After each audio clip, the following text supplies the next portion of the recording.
Something I want to talk about, though, is Paige Pierce on hole 16 at Lake Waco.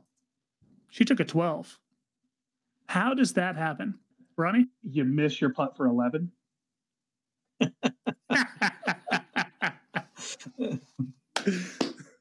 Perfect.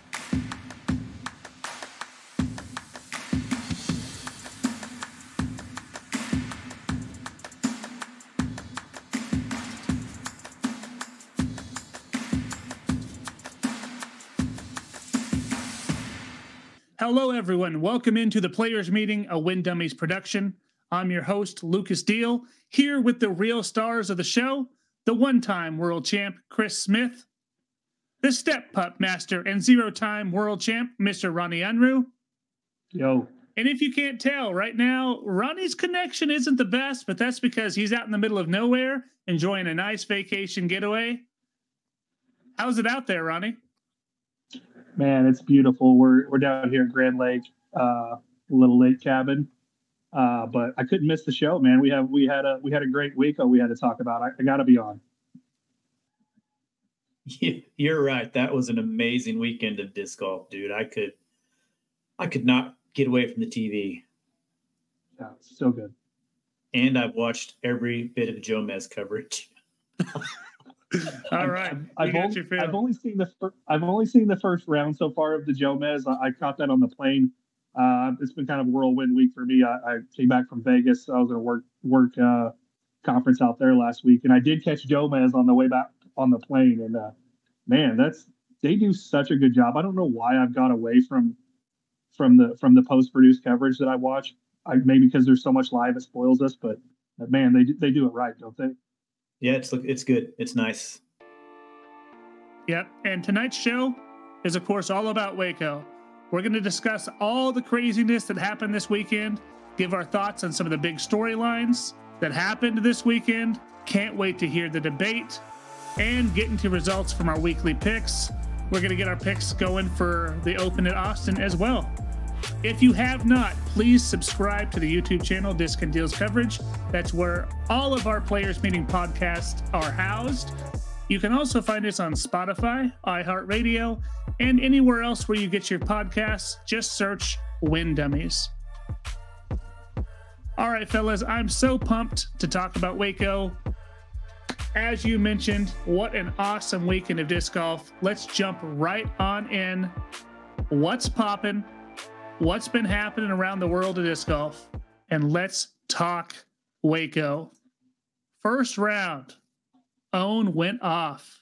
8 under, 10-16 rated. Pretty great round. Ella Hansen only 1 behind, and Kristen 2 behind there.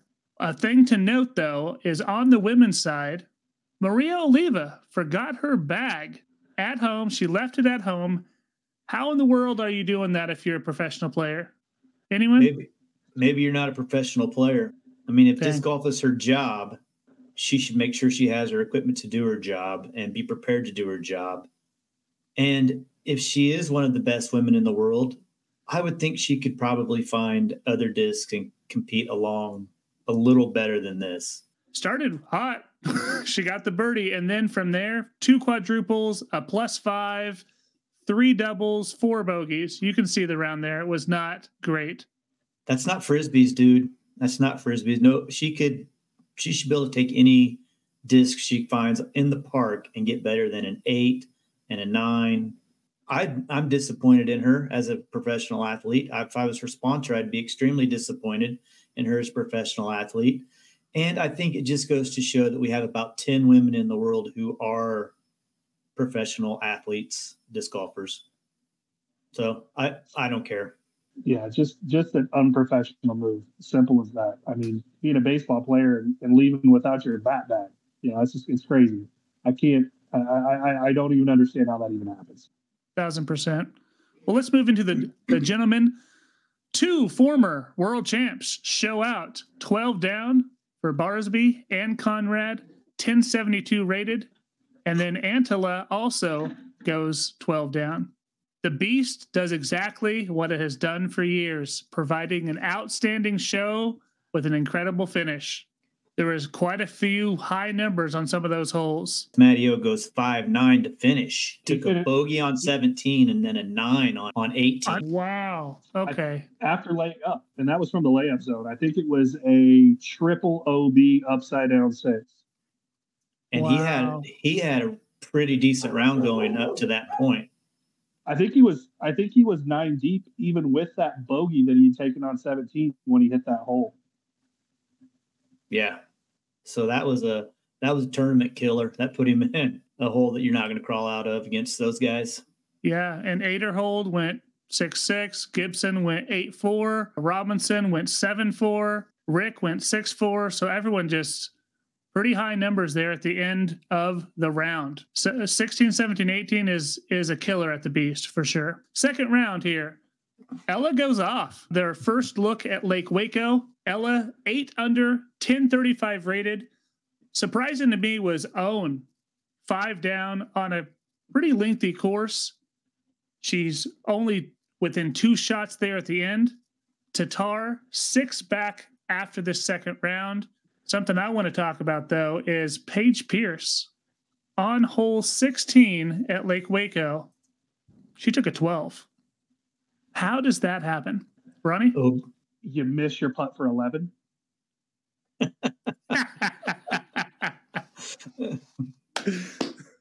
Perfect. Yes. I would assume there's multiple OB strokes involved. Got it. So I'm a little shocked that we didn't see anything about it coverage wise or video wise, but yeah, I hope she gets healed up, man, because women's disc golf is better when she's good. Well, I'm sure we'll hear about it here pretty quick, but yeah, I mean, she fought back from that 12 and it made the cut.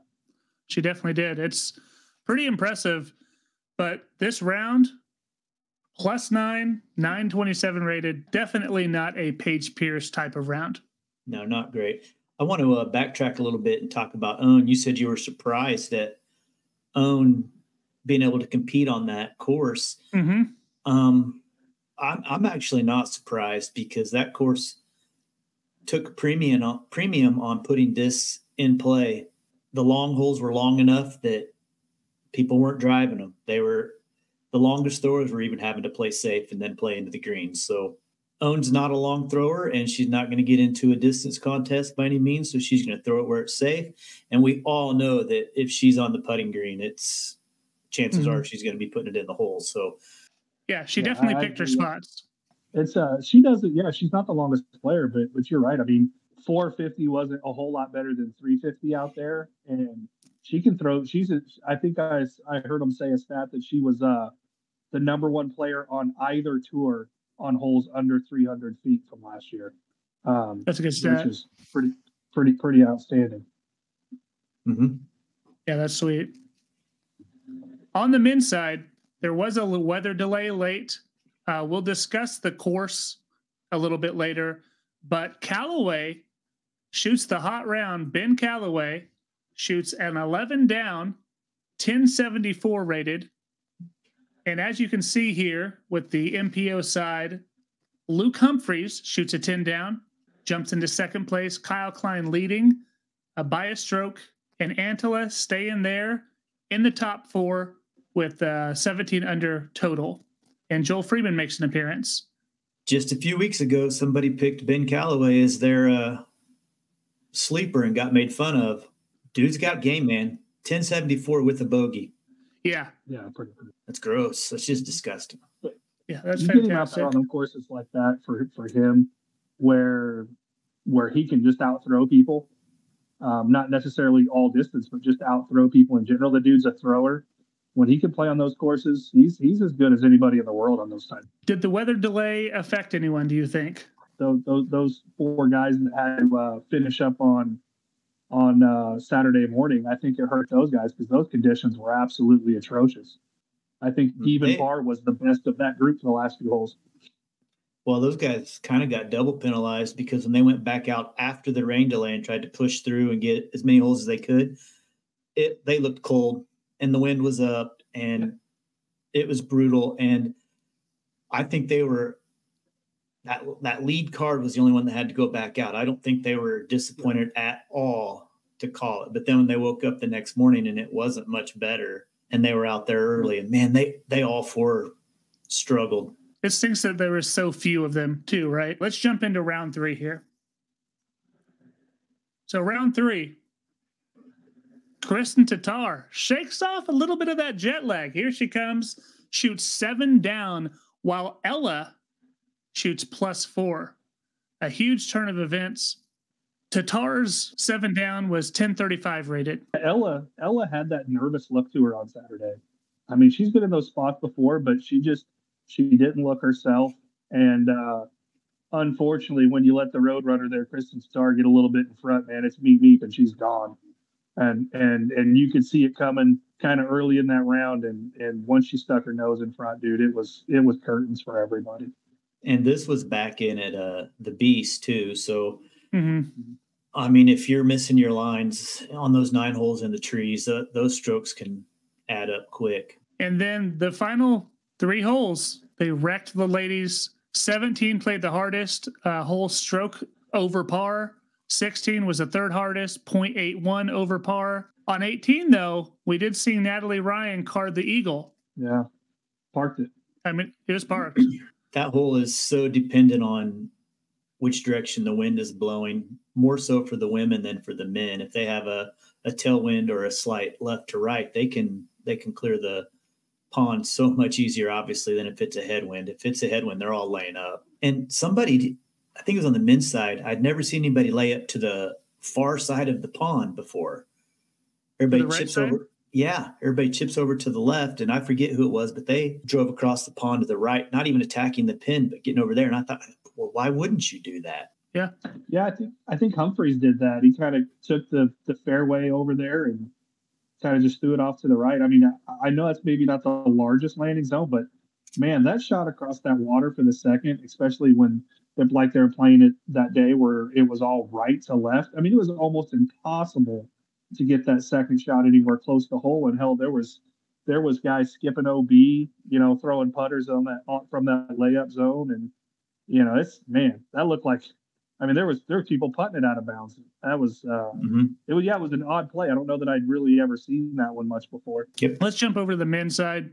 Cole Redolin shot hot, 12 down at the Beast, 1074 rated. He jumped up quite a few spots, didn't make the top 4 here. But again, strong performances by a number of people. Gannon, Mason Ford, Big Germ, Yulee, they all go 11 down. And then if you add in Sexton at 10 down, Team Jomez shot pretty well there.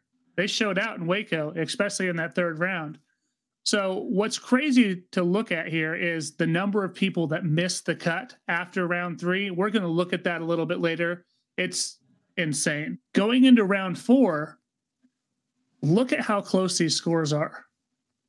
There are 7 people all within 2 strokes. So many people had an opportunity here, and it's exciting to see some names maybe we don't always see. Mason Ford up there, Luke Humphreys up there, Barsby up there, Sexton up there. These are not your normal top echelon guys, and they're playing extremely well. Why is that? The Beast. Because we're playing a golf course that's fair. That if you make good shots, you make good scores. And you see some shot makers in that, some real shot makers in that group. And it doesn't have to be a driving, a long drive contest. And you see what happens when we get to the Beast. And this weekend just accentuated the fact that I really wish they would have kept that strictly at Brazos, because 1, the golf is better in my opinion, and 2, we just get this great mix of players that have a chance. And if you go out there and play well, you score well, and if you score well, you're going to be in the mix. And we just don't get that every week. Well, I think if we could get Nate Sexton on the phone and ask him what he thought, I think he would probably tell us that he gave it away. Not spoiler alert here for Lucas, but he gave it away the last round. He didn't play well. And, I think if he plays halfway decent, he's in the mix. So I don't know that I'm sure we'll talk about courses later, but yeah, I think the Beast really lends itself to this right here. This people like this leaderboard we're looking at here, where more people have a chance to win. And Yeah. I think there's a spot for that on the tour. I wish it was always on the tour. To me, it's fun to watch. It is exciting to watch those dudes come into 17 and have to throw 2 good shots and then make that decision on 18. It is exciting. Yep. It's an exciting finish. We got that at chess.com with that 17 and 18 too. I like the trend that is, but like I said, I'm just going to go back and say I really wish it was 4 rounds at Brazos. I've just become so fond of that place over the years. 100%. Well, let's look. All these people had an opportunity to win. Let's see who's going to come out on top. We're going to look at the ladies first. Tatar cruises to a victory, showing once again she is the most skilled woman to ever play the game. Wasn't great off the tee, but killed it on the green. And she wins by 7 strokes. She was amazing from the edge of the circle. Amazing. It was every one of them that was just dead in the heart, man. It was, gosh dang, she's good. Yeah, quite a statement to say she's the most skilled one of them of all time, though. That's a pretty bold statement. We've had some pretty skilled ladies that have played in the FPO over, the last 30 years. So that's quite the statement, Lucas. I've never seen one that was as adept at throwing backhand and forehand as she is, and as solid around the green. She might very well be. Yeah, there's no doubt in my mind. Definitely currently without a doubt, but yeah, I think you could put her in the GOAT debate for the women's side without question. Especially if she rattles off a 3rd straight world championship this year, then all of a sudden we're really talking about her being in that mix. Yep. And then there we have it on the men's side. This one did not disappoint. Luke loses 2 strokes early on to Gannon on the very first hole, and then inches his way closer and closer, and then finally takes the lead going into 18. He's up 1, and he had back-to-back miscues. The first one he got away with. The second one lands on the green OB, and Gannon is able to have a pretty amazing second shot to be in contention to make that birdie. Antela from the chase card, dude was on fire. Whew, it was just so exciting to see this tournament. How'd y'all like how that last bit of the tournament went down? Of course, I'm rooting for Luke there. You could tell the crowd was as well. It was so silent when they found out he went OB. What can't be overshadowed is Gannon Burr's putt on 17 from the bottom of that hill. It was probably 40, 50 feet up that hill, and he hearted that thing. If he doesn't make that, he's out of the golf tournament. I mean, he believes he's out of the golf tournament. I think at that point, he felt like he had to make that to stay in it. So that was a huge moment, almost as big as anything that happened on 18. And I'm with you, man. I was rooting for Humphreys. I've played quite a bit of golf with him.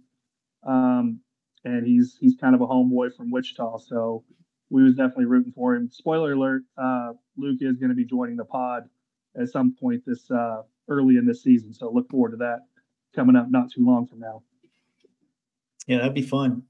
And don't forget Antela going OB on 17. That's true. In an absolutely terrible spot. I mean, no possible way he could run that. He was easily over 50 feet, so he had to lay it up. And then he almost threw one in on 18 coming down the stretch.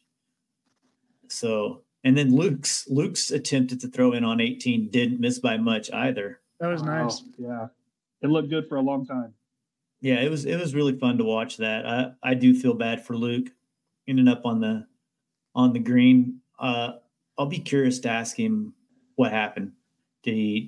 Was he amped up and threw it a little farther than he wanted? Did he not get a clean release and not get the distance on that he wanted? Was he expecting to skip off of the green? Just so many things. And on Jomez today, Nate said that was probably the riskiest line he could take. He said he had much easier options if he wanted them. But I probably feel like he thought Gannon was going to get a birdie. So he had to push for a birdie himself to push for the win and hopefully not have to go to a playoff. Yeah, I can see that. And that shot Gannon threw was sick. It was. I mean, not very Crazy. many people were birdieing that hole, and to just throw the absolute perfect drive and perfect second back to back, and then just stuff that putt in there like it's, like he's done it a million times. The kid's unbelievable. That's true. Yes. And he got called for his putt earlier in the round for a time violation, right? You gave him a warning. How do you think that fared, or did it fare at all in this tournament, Smitty, or in that last round? Well, from my understanding, the call came from a PDJ official. So I think that makes a big difference in how it plays out. If one of his card mates makes that call, I think we get a little bit of we probably get a little angry at each other, and it probably kills the vibe. But if the call comes from the official, I think he probably just took it in stride and said, yeah, we're falling, because they were behind. Nicholas finished quite a bit ahead of them. Mm-hmm. So, and, it's not the first time Gannon's dealt with that. He's been asked before to play quicker. And, we didn't actually see the throw that he got called on, I don't believe, not the whole thing, but I never once thought he was playing that slow. I've had some issues with him in the past, especially when he first came out on tour. He was kind of painfully slow for a little while, but he's definitely much quicker now than he was before. Here's the one thing that I really did like. I like that came from a PDGA official and not from a playing part. I've seen so much stuff over the last week about people not, quote unquote, having the guts to call people on a 30-second. Look, dude, all I'll say to people like that is, how many people have you called for 30 seconds in your playing career? Because I don't know that I've ever done it.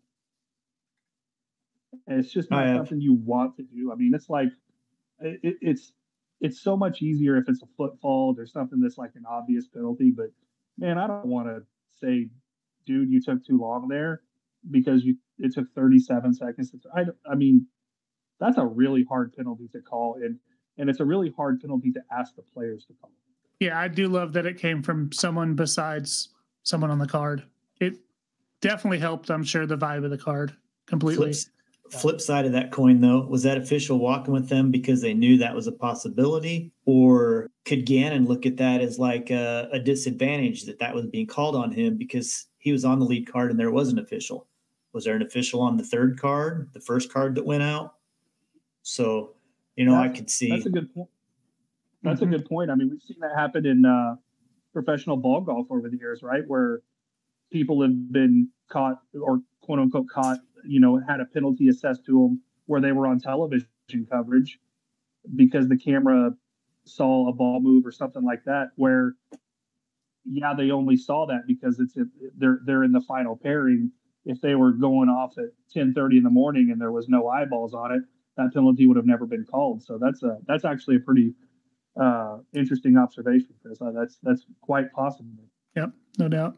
Well, there were some storylines for this weekend. I want to talk about some of them. First of all, this is the second week in a row that someone has been stroked because of the new PDGA rule that says you must show up 5 minutes before your tee time. And then Ricky Wysocki was late by 30 seconds this week, and it cost him strokes. Is this a trend we're going to be seeing each week? Does the rule need changed or tweaks? What are your thoughts, Ronnie? I think Smitty's covering my thoughts right there. First of all, it seems absurd to me that you only have to be 5 minutes early to your tee time. That's crazy. I've been to high-level tournaments, majors, and look, there's more instructions than 5 minutes before your tee time that need to go on, right? So that's one. But two, this goes back to the Maria Oliva thing. Be a professional. Be a professional. I don't care if you were 30 seconds late, and I love Rick, but I don't care if you were 1 second late or 4 minutes and 59 seconds late. You're late. They're lucky they're in the sport they are. I'll tell you, in professional golf, you're late for your tee time, you're late for your starting time, you just qualified. Plain and simple. DQ, didn't make it. So this is a professionalism argument in my opinion. Do you know what this is, Lucas? The smallest, tiniest violin? Yep. Do you know what it's playing? What's it playing? The saddest song I've ever heard. Dude, if you tee off at 10 o'clock, be there at 9:55. You're going to get stroked if you're not. I'm at the putting green. You're one of the best in the world. Is 5 minutes more putting going to help you? Get there. Get there before your time. We should not hear this again the entire year. If we do, you deserve to be stroked. It's not that big of a deal. Agreed. I agree. It's dumb that it's even an issue. I agree. We want, like I said, it's all professionalism. We want to act like professionals. We want to get paid like professionals. Expect people to do that. Well, show that courtesy and show a little professionalism and do that. Like I said, I love Rick, but look, and he wasn't complaining about it. But dude, just be there early. I don't get it. That's what a horrible way if you'd have missed the cut for something like that. Mm-hmm. Yep. You're not early or late. Obviously. My assumption is the rules there is because they usually give like players meeting that they give right before, and people were missing that. Mm-hmm. And that's why it's there, because they need to tell them about some of the changes that have maybe happened to the course or some important things, and people weren't showing up to that. And that's why it's just crazy that it's happened twice. I just can't wait to see it happen again, because I know it's going to. I don't think these people understand how good they have it. I agree with that. All right, let's talk about the Beast. The Beast got a new hole, hole 16, a short wooded tee shot taking place of the Eagleable par 4 with the road on the left, the iron fence on the right. Lots of history with that hole. Big Germ won a playoff on that hole, and now it exists for a line of vendors. Do we like the change, Smitty? I thought the hole was garbage. Didn't look like it was ready to be played. It played nearly impossible for the women, and for the men, it was a dump over the top. Hope you hit a tree, bounce back into the fairway type deal. The old hole was awesome. Like you said, they could gun it if they wanted. Most of them laid up, put a little thinking into it. I get it though, man. Disc golf's growing. The line of vendors are there for the spectators who are paying their money to get in. I just can't believe you couldn't find another spot to put it. I don't know. I've never been to Waco. I don't know how landlocked they are by other things. I love the Beast the way it was forever. It was awesome, man. Maybe this new hole will grow on me. It didn't over the weekend.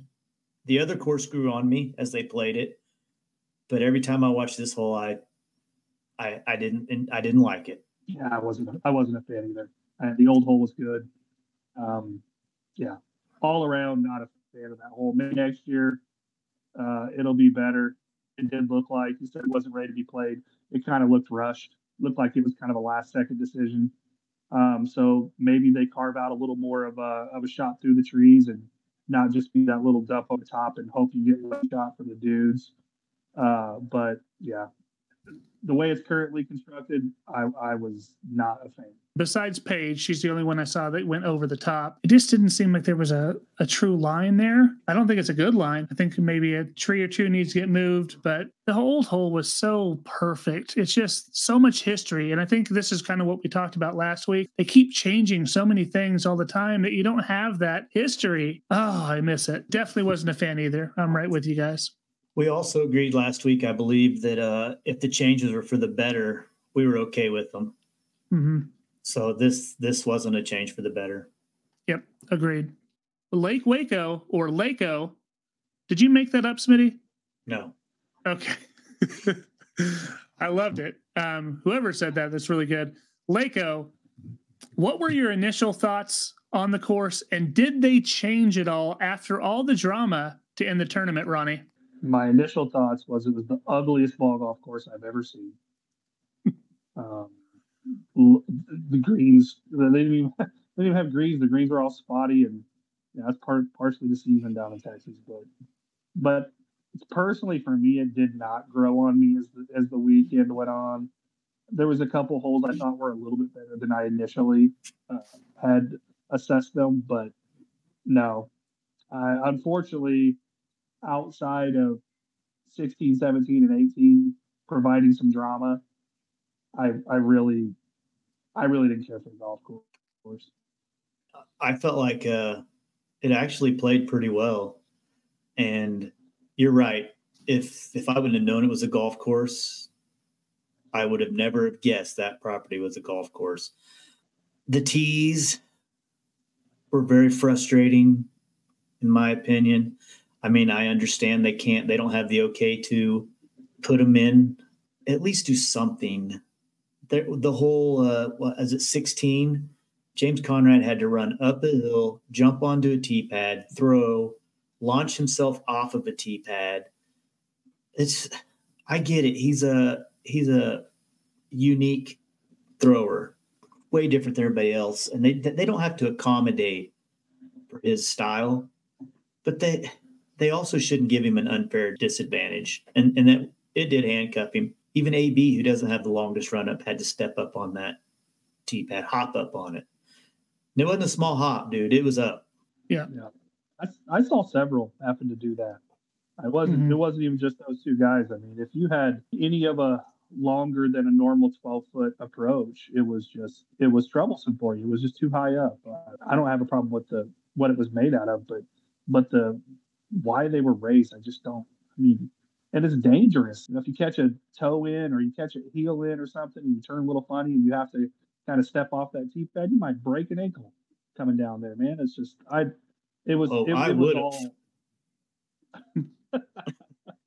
it was all part of what added up to me to just be a golf course I just did not care for. I think a few tweaks here and there, and I think it can develop into something. It wasn't the worst ball golf course I've watched them play on. I think the tweak they need to make is go back to Brazos. That's not happening. The women's tees, none of them were raised the same way. They seemed like they were all just right on the ground. Am I mistaken? All of the red ones I saw were fairly flush. I think it's just where they tried to put them for the men. Yeah. Mm-hmm. I don't know why they couldn't have just picked a spot that was flat, that was safe, that people could just run at. And then when it got wet, people having even bigger issues with the tees. Issues. Yeah. Yes. Yeah. Yeah. Just kind of a nightmare as far as the look of the course. I didn't mind the drama, but the drama happened because of the beast first, right? Because the scores were so close. But there was some drama towards the end. I do like how this course was unlike most ball golf courses. It made you choose specific shots. I think you talked about it earlier, Smitty, how for the women, they had to pick and choose their spots. You couldn't just throw it as hard as you can. You had to land it in a zone, and I think that was important for this course. I love the beast. I wish they could go back to it, but when we're talking spectators, you saw the crowd, the gallery. I mean, that's what it's about too. That was exciting. Those putts on 17 and hearing the roar of the crowd. I understand why they're doing it. It just stinks because, again, Lake Waco is far less superior to the beast. Round 3, we had a real treat all the way back in 75th place. We talked last week about Cupcake at Memorial, how long that dude takes to putt. Goose was on Cupcake's card, failed to call him on it. Brodie Smith has shared his opinion on the matter and how he would enforce the rules. Well, round 3, we had Goose, Brodie, Cupcake, all on the same card. So sad we didn't get to see coverage of this. But Smitty, have you heard of anything of how that all went down? Haven't heard a word. I'm assuming that means nothing happened, which would make me think that Cupcake knew that Brodie wasn't going to deal with it, and he found a way to get over it. I'll be tuned into Tour Life tomorrow afternoon to see exactly what happened, because I know Brodie's going to – one thing about that dude, like him or dislike him, he's not afraid to tell you what he thinks and why he thinks it. Mm-hmm. So, yeah, I'll be watching tomorrow, but I'm guessing nothing happened, or we would have heard, seen, read something somewhere. Yeah, it's amazing, though, that there is no news. Why can't Cupcake go into every round with that same attitude? Like, hey, someone's going to call me on this. Look, he suddenly learned how to putt fast. Why is it that knowing that someone's going to call him on it, suddenly he's cured? Maybe 75th place helped.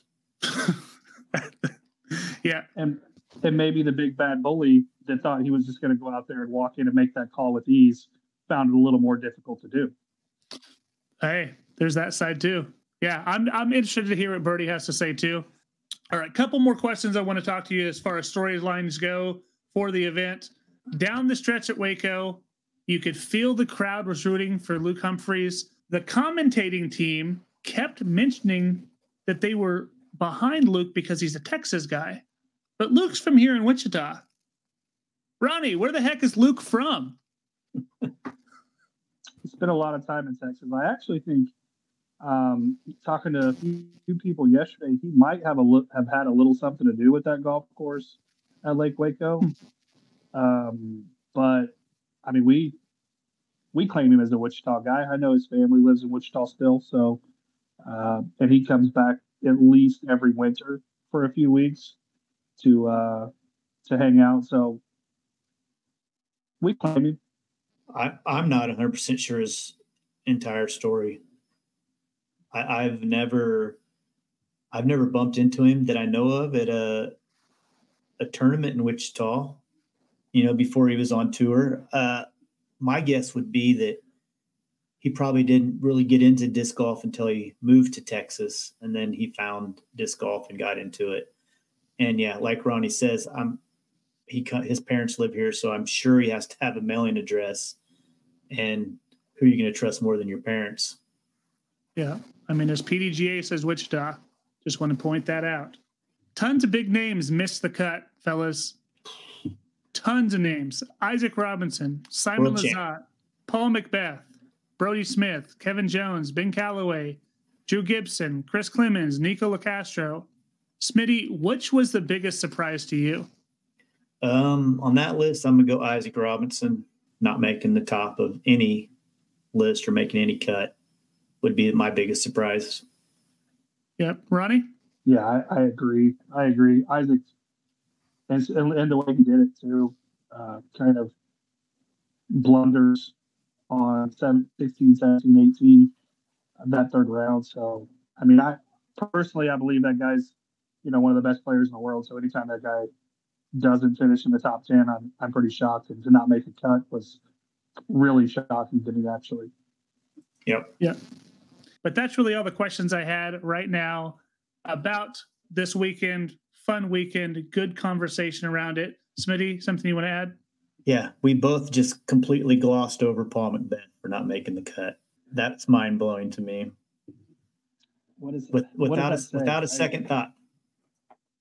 Yeah, what does that say? I don't know. And I kind of you had him in there as kind of a sleeper for the week, and I was really with you. Paul missed the cut kind of in similar fashion to Isaac. He was really kind of right there in position to be ready to make it on Sunday, and kind of did the same thing. But man, we hope that it's still injury driven and not an erosion of skill from one of the best players to ever play the sport, one of the two best players to ever play our sport. We really don't want to see that time where Paul's not going to be competitive at the highest level anymore. So I really just want to believe that he's still got nagging injuries. All right, fellas. I think it's time to move in to a new segment. Our top 5. So this week, our top 5 is the 5 best players currently in the world. The 5 best disc golfers in the world. So it's funny we bring up Paul Macbeth, who, of course, was at one time definitely one of the top 5. Is he still in your mind? Well, you both sent me your list and what you thought the other person would pick. Because this is probably going to be a little bit easier, because the top 5 are probably the top 5 for both of you. What we said is you're only going to get a point if you nail the exact spot and the person. With that being said, Smitty, did you win last time? Think so. I'm 3-1. You did. 3-1 is the record. So we will let the ball be in your court, and you can start with your number 5, sir. Okay. I don't know how this one's going to go over with you two, but I looked at tournament play throughout this year, and my number 5 finished in the top 15 at both chess.com and the Waco Charity Open. Luke Humphreys, number 5 right now. Whoa. Smitty. Whoa. I mean, I love Luke, but come on. His play right now, dude, he's on one. And he did this last year too. He got off to a tremendous start at the beginning of the year. Do I think he'll be in my top 5 at the end of the year? I 100% hope so. But the likelihood of that probably isn't great. But right now, at this moment in time, based on those 2 tournaments, I got to put him in my top 5. I can't be mad at it. Yeah, a little bit of recency bias maybe, but yeah, I mean, how can you argue with his two performances we've seen so far? Yeah, well, Ronnie definitely didn't get that one. I know. I'll go with my number 5, and I'm going to preface this by saying this was only the men. If we had a choice of every player on the planet, Kristen would definitely be in my top 5. She's one of the 5 best players, male or female, in the world. But my number 5, I can't go an episode without bringing up my boy, AB. Ooh, at 5. Right now, number 5 in the world. Okay. Apparently, Smitty must have thought I was going to say he was a little higher. I would have thought so too. Marijuana legal at Grand Lake? No, but I did go to Las Vegas. The kid's here to stay, and I'm with you. Do I think he is going to be number 5 on my list when we say do a mid-season version of this? I don't think so. He may very well be number 1. I think he's on his way to that kind of performance. Number 4, Ricky Wysocki. Nice work. When he's not taking 2-stroke penalties for showing up late, he's proven to be, among the top guys in the world, and he's been that way for a long time. So number 4, I got Ricky. I think that's a good spot, and I'm going to go ahead and tell you, Ricky. I had a hard time picking between Ricky and Luke for my number 5. In fact, Ricky was my honorable mention this week. I can tell you that because you've already sent in your picks. But had Rick outperformed or even performed a little better at Waco, I would have put him over Luke. But I just couldn't do it this week. So my number 4, he's going to be higher than this on your list. K2, Kyle Klein. Oh, you got me. He got you. Son of a gun. Fifth and 5th at chess.com in Waco. That is an outstanding start to your year. That's a career year for some people, top 5 at 2 elite events. So he's another one. He's 4 now, but mid-season, he's probably not going to be number 4. He's going to probably be moving on up that list, I would assume. Do you know how old that kid is? That boy good. Not very old. I don't think he's as old as they were saying. He's 22. That's it. Is he actually 22? Do you know that for sure? That's it. Yeah. I saw him play with Logan at the Dynamic Disc Open several years ago, and I knew at that point that kid was going to be really good at disc golf. His demeanor was great. He could throw the heck out of the Frisbee. All right, so we're ready for my number 3. Yep. Guy almost won the tournament. Nicholas Antala is my number 3. 9th at chess.com. 9th at chess.com. T2 at Waco. He finished 3rd to Freddie Meza, and then his boy Vino at an event in between the two. So he's good. He's poised, and man, he's going to have a great year this year. He was in that mix of 7 or 8 players that I was trying to cut down to 5. Oh, okay. Let's go with my number 3. A guy that showed up 4th on your list, K2, Kyle Klein. Oh, did you get him in the right spot also? Yeah. Gotcha. Don't need to talk anymore about him, really. I mean, you said it all. The dude's a superstar. He's easily one of the 5 best players in our sport, and I think he might be coming into his time where it's going to be him and just a few other guys that are ready to dominate for a while. Number 2, I've got the current world champion, Isaac Robinson. Hasn't had maybe his best start to this year, but I think he's the most consistent player. When he's right, it kind of just went south on him a little bit in Waco. He was the sneaky 6th player at chess.com. It's not like he wasn't in the mix there. So number 2, I've got the world champ, Isaac. That's yeah, he was one. I'm with you. He was right there fighting to get into my top 7 or my top 5. He didn't make my list. It was tough. And it was just because of his Waco performance, missed the cut. So, I mean, and trust me, after last weekend, I know people have bad weekends, right? And so, but I don't expect it out of this guy. That's for sure. Yeah, it was shocking to me. We talked about it earlier. It was shocking that he missed the cut, and I think he might get a little revenge in the coming weeks. Mm-hmm. No doubt about it. My go. Mm-hmm. My number 2, Anthony Barella. First at chess.com, 4th at Waco. Very well could have been my number 1. I mean, I think this dude he's about to just go off. And it's going to be so fun to watch. Yeah, primed to be the absolute star of the sport. Mm-hmm. So my number 1 then? Your number 1. Same as yours, Gannon Burr. Yeah, we got the same guy. Burr. The kid's unreal. He might have been my number 1. I mean, I think I said last year, I think he was the best player on the planet for everything up until maybe the last month or so of the season. He's great.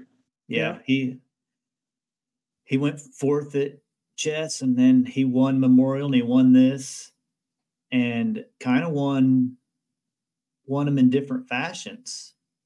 He kind of ran off and left them a little bit last week, and he earned the win this week. That win is going to be way more than just a win. That's a confidence builder. That's something he can draw on the rest of his career, that he was out of it. And when he threw that shot on 17, I'll bet he was thinking, oh my God, this guy's parked.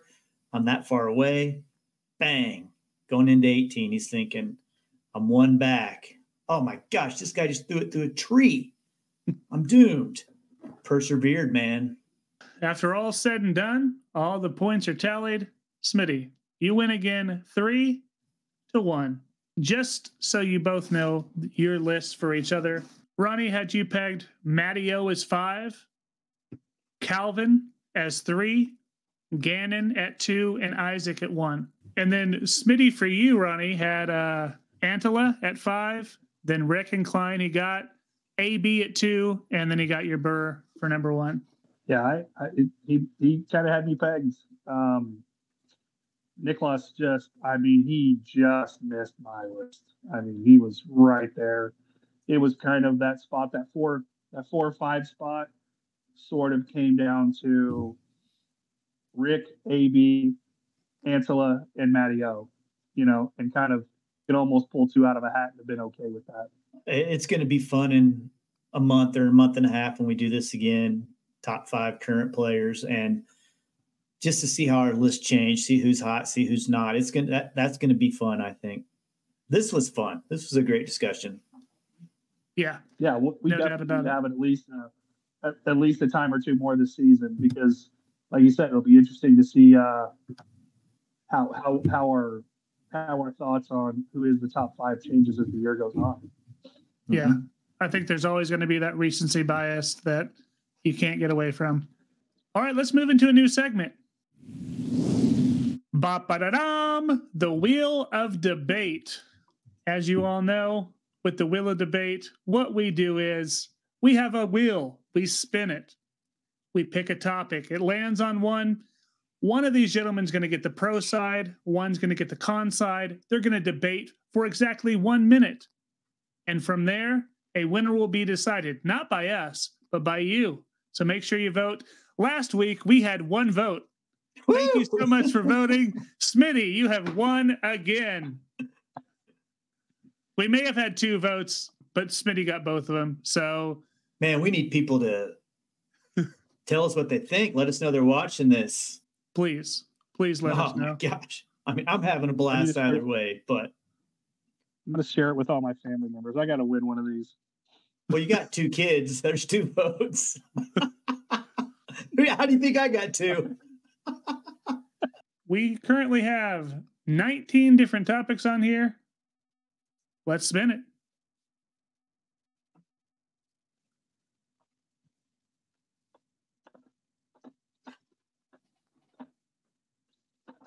Ooh, slow play.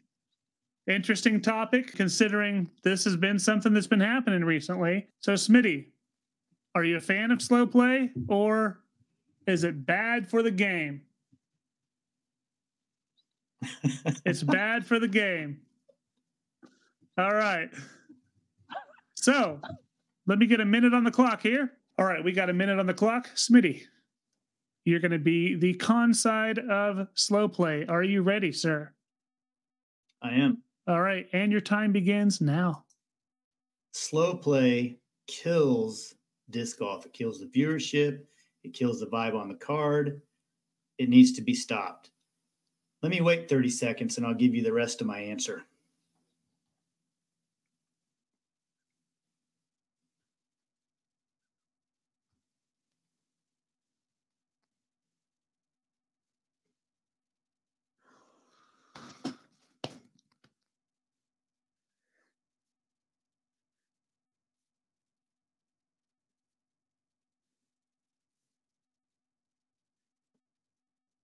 I'm well within my allotted time to perform my next task, which is answering this question. I think that's obvious. That was painful. That was the longest 30 seconds of your day. Same thing happens on the golf course. Nobody wants to see it. It's not that big of a deal also. If you go over by a few seconds, is somebody going to nail you? I don't think so. But if you're constantly going over, you're in trouble. Okay, apparently the clock wanted to stop at 11 seconds, which is fine. It was painful for me as well. Thank you, Smitty, for the con side of the debate. Ronnie, you get to explain why slow play is good for the game. Can't wait to hear this. Are you ready, sir? Sure. All right, and your time begins now. Maybe I could just wait for 30 seconds since I'm within the rules to do so, right? As long as I'm not being excessive with my slow play. Maybe I just want to take time to focus on my shot. Maybe hear the birds chirp a little bit. Maybe have a chance to range my distance. Guess what? I'm going to take my time. Don't rush me. What are we in a hurry to do? Get back and go to work? Get out of here. I'm going to take my sweet ass time playing the sport that I love. And you can take you and your slow play and your 30 seconds and go meet me in the parking lot. And I bet we get there at the same time. Okay, there's 10 seconds left. I don't know what's going on with that stopwatch, but yeah, you're well within your allotted time there as well. Thank you so much for that, Ronnie. Good debate. Again, we don't get to choose the winner, and we don't want you to choose based off your personal opinion. We want to hear your personal opinion, but who won that debate? Was it Smitty with the most uncomfortable debate of all time, or was it Ronnie with the birds? All right. Let us know in the comments, please, and then please let us know how you feel about slow play yourself. Tell me how you really feel about this. There's zero reason for us to have any discussion beyond what we just had. We're both in the same camp that, yeah, we're there to play. We're there to have fun, but we don't have all dang day to play. So, when it's your turn, get your throw in, goof around in between throws. Let's rock and roll. Yeah, I couldn't agree more. I've got I'm not going to make you play it at an uncomfortable pace for you. I'm not going to make you go faster than what's really reasonable. But if it's because you want to talk or whatever, hey man, we got plenty of fairways to walk and chat with. I'm more than happy to chat with you. But let's keep it moving. Just don't be unreasonable about it. Yeah. Book closed. Yep. And I'm right with you, boys. Really good, really fun topic. Glad we got that one. We had no courtesy violations because y'all aren't asking questions. Ask us something. They want to answer, and I want to hear what their answer is.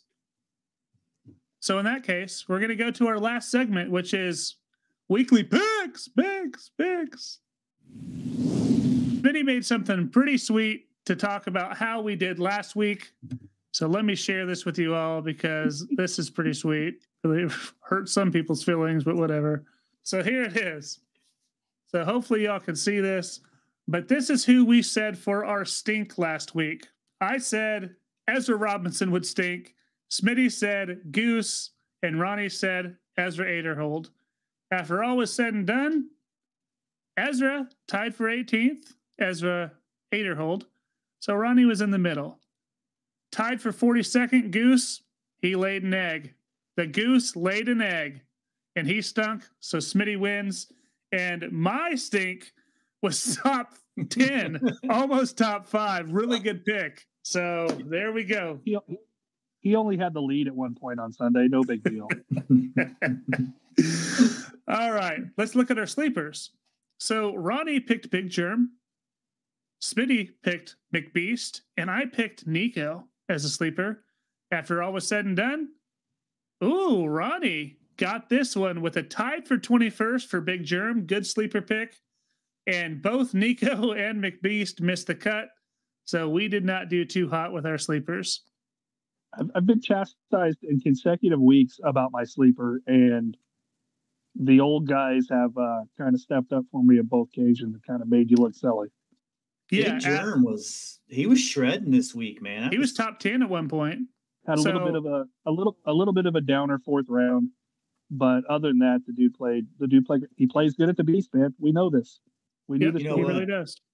When I was watching Jomez today, the fourth round, I loved it, that dude, Big Germ, finished, knew he was going to do commentary, but went out there to support his boy Nate. It was awesome. Yep. Kudos to Big Germ. And then we had a shine. Ronnie said Calvin was going to shine. Smitty said Kyle Klein, and I said Simon. Well, after all was said and done, Calvin didn't even play. He didn't even start. Kyle Klein tied for 7th, and Simon missed the cut. I have all red. Is that how you're supposed to play? Bro. Ronnie has a stoplight. Yeah. So Smitty? I would have had Rick or Kyle as my backup pick had I known Vinny was going to bail. So I felt like I did okay, but man. Yeah, I suck, but I did some research this week, so can't wait to make my picks this week. We worked harder to suck. Can't wait to make fun of him come a week from today. He worked hard to do this bad, folks. Yeah, so the other ones, they're coming right from my gut. This time I did a little bit of research, okay? So let's talk about the Open at Austin. We're going to choose our shiner, our stinker, and our sleeper. And I'm going to start us off. And you know what? I'm going to start with a stink, and I'm going to make you hate me. I'm going to go with Anthony Barella, and I have a little bit of stats to back this up. So,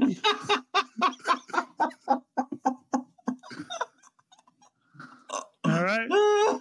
So let me tell you about Anthony Barella. Last year, AB finished 51st at this event. So what? That's why. He's going to stink. Oh, no. He's going to have. He didn't play this course well. You just like losing.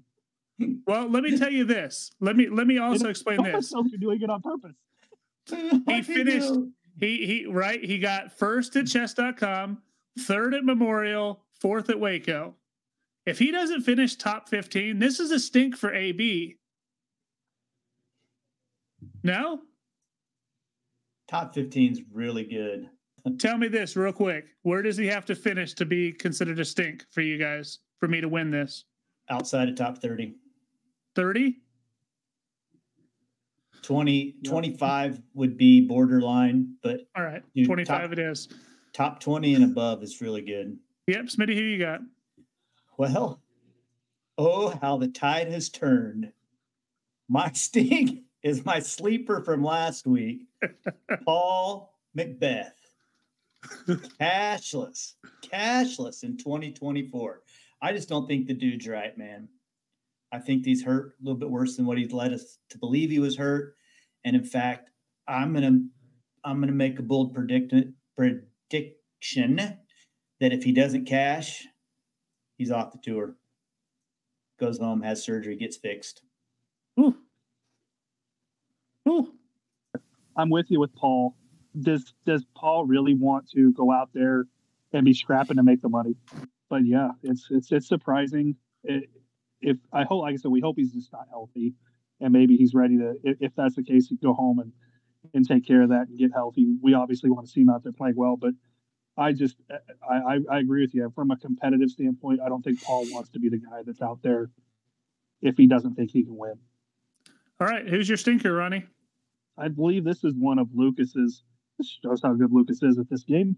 I think this is one of Lucas's surprises of the season, sleepers of the season. This guy has been non-competitive so far. I expect him to continue to be non-competitive. Carter Aarons. This is not mine. This is Smitty's. That was mine. Yeah, he's bad. he throws it a freaking mile, but that's it, I think. Still got to find its way into the basket 18 times every day. I feel like that's a pretty easy stink. Way to go out on a limb.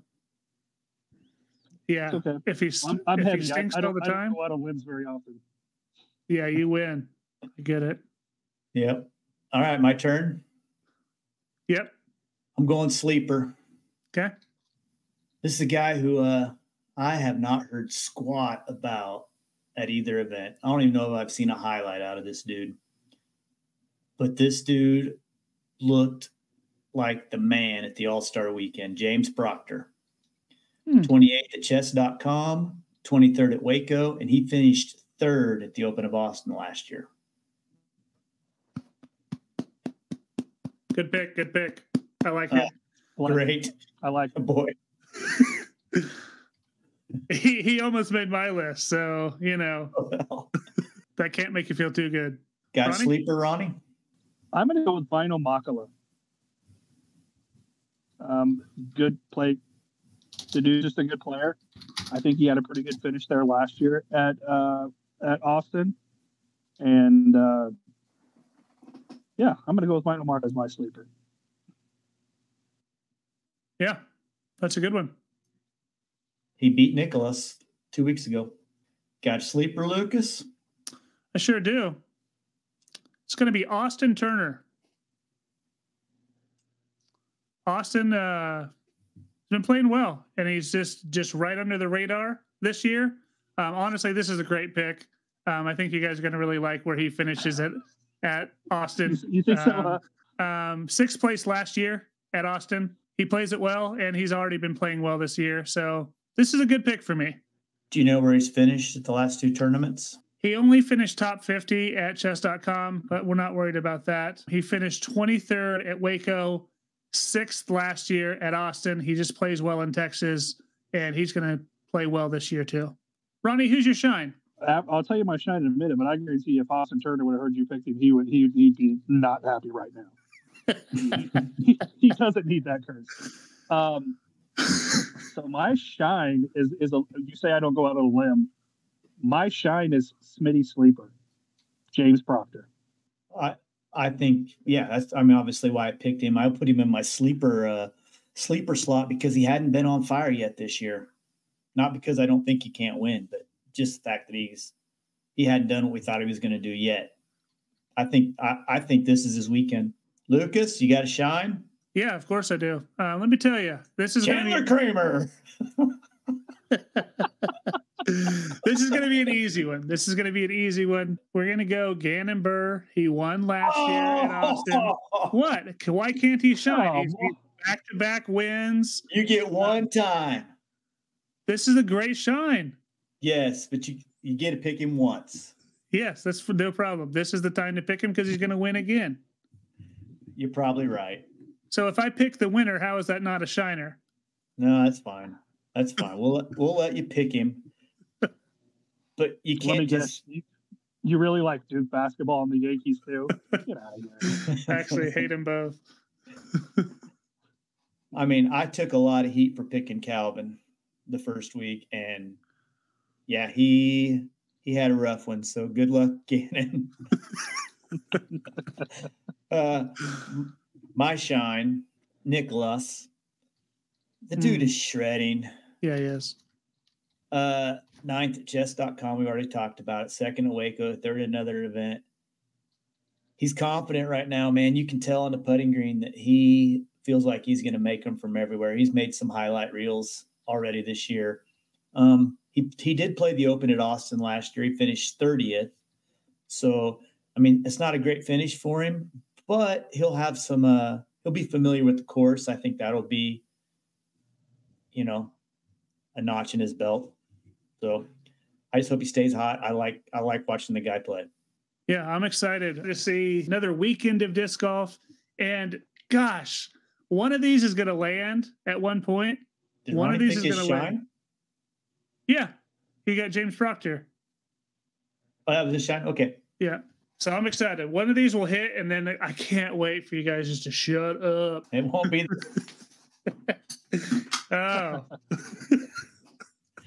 So, yeah, man, I don't know if I have that many hours to devote to Disc Golf Network again, but we'll see. When's it start? Because I don't have to work Thursday or Friday, so I'll be watching those 2 days. I think it's a 3-day, so I think it starts Friday. Yeah. Pretty sure it's Friday. Okay. So, and I don't remember too much about the course. I remember there's a few weird shots. There's a lot of string OB, and it wasn't very pretty if they're playing at the same place. Ooh. Well, Guess what, y'all? We had Survivor picks last week. We had Nick and Patsy both pick Kyle Klein. They survive. And then Ronnie picked Rick, and by the shit of his teeth, the shit of his teeth. Do you know that old SNL? No. Okay. By the shit of his teeth, sure Ronnie made it. I'm pretty sure Kyle Klein finished one shot ahead of Rick. Calm down. And Rick took a 2-shot penalty for not showing up on time. Yeah, I thought that was going to cost you. I was afraid. So did he. I was hearing about it. Accurate. But before we go into what Patsy and Nick picked, Ronnie, who is your Survivor pick going into this week at the Open at Austin? Man, I still don't know who I'm going to take. I think I'm going to, oh my gosh. I want to jump out on a limb here, but I don't know that I can. I got to go with the guy that I said was the guy that said I was the number one player in the world, the guy who won here last year. Give me the kid. Give me the Burr. All three of them are going to take Gannon Burr. Let's find out. Is Gannon Burr the pick? Nick Unruh says Gannon Burr. Patsy says Gannon Burr. So everyone has Gannon Burr, but let's say something crazy happens and Burr has to drop. Well, both Nick and Patsy have made contingency picks. Ronnie, who is your contingency pick just in case Burr leaves and doesn't play? Yeah. In the event that Gannon doesn't play, I am going to take Isaac Robinson. Oh. If Gannon doesn't or Gannon's not in the top 15, does their secondary pick then solve I think that it ends, right? It just ends. And that way we can let everybody else back into the game. So it'll be if Gannon plays and doesn't cash or doesn't top 15 split. Yeah, we just split that. Okay. All right. Split it 3 ways. Yep. So you took Isaac. You picked Isaac. Patsy, she went ahead and chose Nicholas. So, Smart pick, Patsy. So she has a different backup. And then right now, on the fly, Nick has never sent me his pick. I told him it was due by 6, and dude did not get it to me. You're late, you're out. 5 minutes late. We're going to have to stroke him. He said, I apologize. He's stuck with Gannon Burr. He said, I apologize. I forgot. Well, your apology's not good enough, Nick. Don't blame it on him. It's bad parenting. Bad parenting. Oh, he just sent it in. Maybe he should have not gone with the pick because he went goose. After he laid an egg last week. Maybe he's looking for the golden goose this week. Wah, wah. What? Well, that's going to be the one that leaves the show off because it was so good. All right. That's it, fellas. That is it. We're going to do our 19th hole. We're going to play probably one of the sickest shots that we've seen this weekend. The thumber? The thumber over the top on 17 at the Beast. And this time, he makes the putt. Heck yeah. Hey, thanks everybody for watching. Hope you were entertained as much as we were. I know I had a blast. Ronnie, enjoy the rest of your vacation. Lucas, appreciate it, boys. Prepare yourself for a tough week next week, buddy. Oh, I can't wait. When we put together this graphic, I'm gonna have so many green check marks. All right, y'all. Ronnie, have a good time out there. Everyone, thanks for tuning in. Take care. Bye-bye now. And I believe it was just last year, we had Jared Stoll going over the top on 17, and it looks like he's done it again. This is insane. Was that a replay from last year? It was final round last year, too. Oh, my goodness. This is amazing. Look at where he's throwing. And I remember talking to him during an event during this off season, and he said, yeah, and I missed the putt. And we said, well, you did, but it was still one of the greatest drives that we saw all year long. I don't think he's missing this putt, Terry. Look at how close he's going to end up. It's just dropping out of the sky. That's a 10-footer. He's going to make that. Come on, give the kid an eagle. And Jared Stoll taps in for the eagle. Unbelievable.